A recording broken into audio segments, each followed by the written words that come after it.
ആ വാർത്ത ഒടുവിൽ ഔദ്യോഗികമായി പുറത്തു വന്നിരിക്കുകയാണ്. G7 ഉച്ചകോടിയിൽ വെച്ച് അമേരിക്കൻ പ്രസിഡന്റ് ഡൊണാൾഡ് ട്രംപ് ഇലക്ട്രിക്കലായി ഇറാനും അമേരിക്കയും തമ്മിലുള്ള 60 ദിവസത്തെ താൽക്കാലിക വെടിനിർത്തൽ കരാർ ഇപ്പോൾ പ്രാബല്യത്തിൽ വന്നിരിക്കുകയാണ്. കഴിഞ്ഞ വീഡിയോയിൽ നമ്മൾ ഈ 60 ദിവസത്തെ സമാധാന ശ്രമങ്ങളെക്കുറിച്ച് സംസാരിച്ചിരുന്നല്ലോ. എന്നാൽ ട്രംപ് ഒപ്പുവെച്ച ഈ കരാറിൻ്റെ ആയുസ് വെറും 60 ദിവസത്തിൽ ഒതുങ്ങുമോ? ലോകം വലിയൊരു സമാധാനം പ്രതീക്ഷിക്കുമ്പോഴും അന്താരാഷ്ട്ര വിശകലന വിദഗ്ധർ ഇതിനെ കാണുന്നത് വലിയ ഒരു കൊടുങ്കാറ്റിന് മുൻപുള്ള ശാന്തത മാത്രമാണ് എന്നാണ്. കാരണം ഏറ്റവും ബുദ്ധിമുട്ടുള്ള തർക്കങ്ങൾ പരിഹരിക്കുന്നതിന് പകരം അവ താൽക്കാലികത്തേക്ക് മാറ്റിവെക്കുക മാത്രമാണ് ഈ ധാരണാപത്രത്തിൽ MOUയിൽ ഇരു രാജ്യങ്ങളും. 60 ദിവസത്തെ സമയപരിധി കഴിയുമ്പോൾ ഔദ്യോഗികമായി ഒപ്പുവെക്കപ്പെട്ട ഈ കരാർ പോലും പാളാൻ പോകുന്നതിൻ്റെ കൃത്യമായ കാരണങ്ങളും അതിനെക്കുറിച്ചുള്ള എൻ്റെ വ്യക്തിപരമായ നിരീക്ഷണങ്ങളുമാണ് ഇന്ന് നമ്മൾ പരിശോധിക്കുന്നത്. ഫസ്റ്റ് സബ്ജക്റ്റ് മാറാത്ത ആണവ തർക്കം, അതായത് ഇത് unresolved nuclear core and nuclear dust. ആദ്യത്തെ കാരണം ഇറാൻ്റെ ആണവ പദ്ധതി തന്നെയാണ്. തങ്ങളുടേത് വെറും സാധാരണമായ പദ്ധതിയാണെന്ന് ഇറാൻ പറയുമ്പോഴും US-ഉം ഇസ്രായേലും അത് വിശ്വസിക്കാൻ തയ്യാറല്ല. ഇപ്പോൾ ട്രംപ് ഒപ്പുവെച്ച കരാറിലുള്ളത് ഒരു ശാശ്വത പരിഹാരമേ അല്ല, മറിച്ച് ഒരു യുറേനിയം സമ്പുഷ്ടീകരണ തൽക്കാലത്തേക്ക് നിർത്തിവെക്കാമെന്ന ഒരു താൽക്കാലിക മരവിപ്പ്, അതായത് ടെമ്പററി ഫ്രീസ് മാത്രമാണ്. വരും ദിവസങ്ങളിൽ യുറേനിയത്തിൻ്റെ അളവിലോ പരിശോധനകളിലോ ഒരു അന്തിമ തീരുമാനത്തിൽ എത്തിയില്ലെങ്കിൽ ഈ പ്രതിസന്ധി വീണ്ടും പഴയ രീതിയിൽ ശക്തമായി തിരിച്ചു വരും. രണ്ടാമത്തെ മേജർ പോയിന്റ്സ് നമ്മൾ പ്രതിപാദിക്കുന്നത് ഉപരോധങ്ങളുടെ സങ്കീർണതയാണ്, ദ സാങ്ഷൻസ് ട്രാപ്പ്. രണ്ടാമതായത് സാമ്പത്തിക പ്രതിരോധങ്ങളാണ്. യുദ്ധം തകർത്ത തങ്ങളുടെ സമ്പദ് വ്യവസ്ഥയെ രക്ഷിക്കാൻ ഉപരോധങ്ങൾ പെട്ടെന്ന് പിൻവലിക്കണമെന്ന് ഇറാൻ്റെ ആവശ്യപ്പെടുന്നു. എന്നാൽ അമേരിക്കയുടെ നിലപാട് മറ്റൊന്നാണ്. ആദ്യം അന്താരാഷ്ട്ര ഏജൻസിയുടെ കൃത്യമായ പരിശോധന നടക്കട്ടെ, അതിനുശേഷം ഘട്ടം ഘട്ടമായി മാത്രമേ ഉപരോധങ്ങൾക്ക് നീക്കം ഉണ്ടാകൂ എന്ന് US വാശി പിടിക്കുന്നു. ഉപരോധങ്ങൾ നീക്കാൻ അമേരിക്ക വൈകുന്നു എന്ന് ഇറാനോ, അല്ലെങ്കിൽ ഇറാൻ ചതിക്കുകയാണെന്ന്, അല്ലെങ്കിൽ കംപ്ലയൻസസ് എക്സിക്യൂട്ട് ചെയ്യുന്നില്ല എന്ന് അമേരിക്കയോ കരുതിയാൽ ഒപ്പുവെച്ച ഈ കരാർ വെറും നിമിഷങ്ങൾക്കുള്ളിൽ തകരും. അതുകൊണ്ടാണ് പ്രശസ്തമായ വിദഗ്ധമായി അനലൈസ് ചെയ്യുമ്പോൾ അവർ മനസ്സിലാക്കുന്നത് it's just a fragile MOU. It's very very sensitive.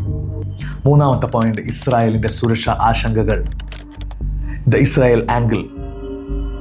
മൂന്നാമത്തെ വലിയ ഘടകം ഇസ്രായേലാണ്. ഇറാൻ്റെ മിസൈൽ പദ്ധതികളും മേഖലയിലെ സായുധ ഗ്രൂപ്പുകളും തങ്ങൾക്ക് വലിയ ഭീഷണിയെന്ന് ഇസ്രായേൽ കരുതുന്നു. ഗ്രേറ്റർ ഇസ്രായേൽ എന്ന ബെഞ്ചമിൻ നെതന്യാഹുവിൻ്റെ സ്വപ്നത്തെ ഇറാൻ മാത്രമാണ് ഒരു തടസ്സമെന്നാണ് നെതന്യാഹു മനസ്സിലാക്കുന്നത്. ഇറാനെ വീണ്ടും ശക്തനാക്കാൻ അനുവദിക്കുന്ന ഒരു കരാർ തങ്ങൾക്ക് അംഗീകരിക്കാൻ കഴിയില്ലെന്നതാണ് ഇസ്രായേൽ നേതാക്കളുടെ നിലപാട്. അതുകൊണ്ട് തന്നെ ഈ ചർച്ചകൾ പരാജയപ്പെടുന്നു എന്ന് തോന്നിയാൽ US-നെ പോലും വകവെക്കാതെ ഇസ്രായേൽ കൂടുതൽ കടുത്ത സൈനിക നടപടികളിലേക്ക് നീങ്ങിയേക്കാം.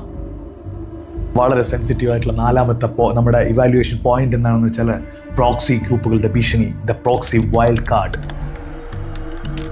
US-ഉം ഇറാൻ നേരിട്ടുള്ള യുദ്ധം നിർത്തിയാലും മേഖലയിലെ മറ്റ് സായുധ ഗ്രൂപ്പുകൾ ശാന്തമാകുമോ? ലെബനനിൽ ഹിസ്ബുള്ള, സിറിയയിൽ മറ്റ് ഗറില്ല ഗ്രൂപ്പുകൾ, ഇറാഖ് എന്നിവിടങ്ങളിലെ സംഘർഷങ്ങളും കടലിലെ കപ്പലുകൾക്ക് നേരെ ആക്രമണങ്ങളും എപ്പോഴും തുടരുകയാണ്. ഇത്തരം പ്രോക്സി ഗ്രൂപ്പുകൾ നടത്തുന്ന ചെറിയൊരു നീക്കം പോലും ട്രംപ് ഒപ്പുവെച്ച ഈ സമാധാന ചർച്ചകൾ പൂർണ്ണമായും തകിടം മറിയും. അഞ്ചാമത്തെയും ഫൈനലുമായിട്ടുള്ള നമ്മുടെ ഇവാലുവേഷൻ പോയിന്റ് ടൈം ബോംബാകുന്ന 60 ദിവസ ഡെഡ് ലൈൻ. അവസാനമായി ഈ 60 ദിവസത്തെ സമയപരിധി തന്നെയാണ് ഏറ്റവും വലിയ വില്ലൻ.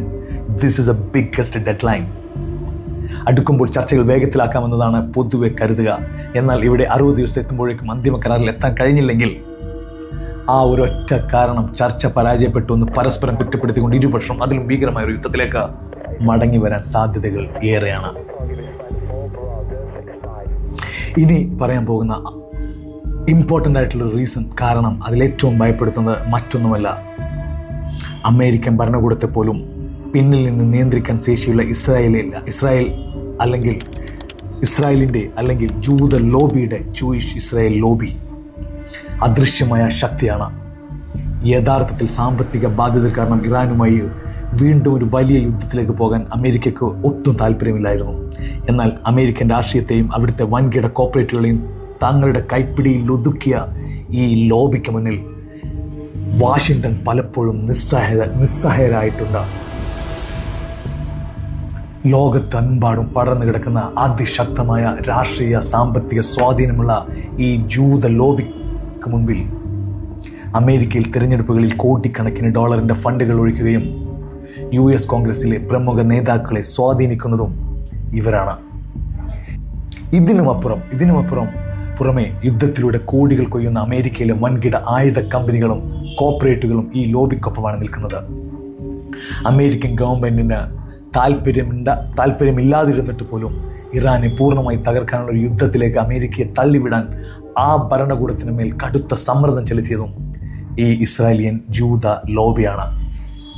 ഡെമോക്രാറ്റ്സോ റിപ്പബ്ലിക്കൻസോ എന്നില്ലാതെ അവരുടെ ലോബിയിങ് അതിശക്തമായ അമേരിക്കൻ ഭരണകൂടങ്ങളിൽ എല്ലായിടങ്ങളിലും അതിശക്തമായ ഇസ്രായേലിയൻ ജൂത കരങ്ങൾ ഡീപ്ലി ഇൻവോൾവ് ആണ്.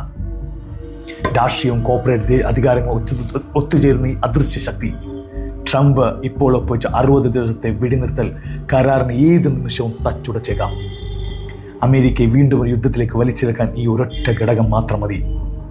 ചുരുക്കത്തിൽ ട്രംപിൻ്റെ ഈ ഒപ്പുവെച്ച യുദ്ധം പൂർണ്ണമായും ഒഴിവാക്കിയിട്ടില്ല, മറിച്ച് ഏറ്റവും ബുദ്ധിമുട്ടുള്ള പ്രശ്നങ്ങളുടെ അണിയറയിലെ കടുത്ത രാഷ്ട്രീയ സമ്മർദ്ദങ്ങളും പരിഹരിക്കപ്പെടാൻ കാത്തിരിക്കുമ്പോൾ അതൊരു ചെറിയ ഇടവേള മാത്രമാണ് നൽകിയിരിക്കുന്നത്.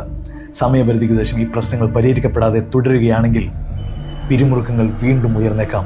ട്രംപിൻ്റെ ഈ നീക്കത്തിൻ്റെയും അണിയറയിലെ ലോബിങ്ങളുടെയും സ്വാധീനത്തെയും നിങ്ങൾ എങ്ങനെയാണ് കാണുന്നത്? നിങ്ങളുടെ അഭിപ്രായങ്ങളും താഴെ കമൻറ്റ് ചെയ്യുക. മറ്റൊരു ഇൻഫോർമേറ്റീവ് വീഡിയോയുമായി ഞാൻ വീണ്ടും തിരിച്ചു വരുന്നതാണ്. എൻ്റെ ചാനൽ സബ്സ്ക്രൈബ് ചെയ്യുക. Thank you very much.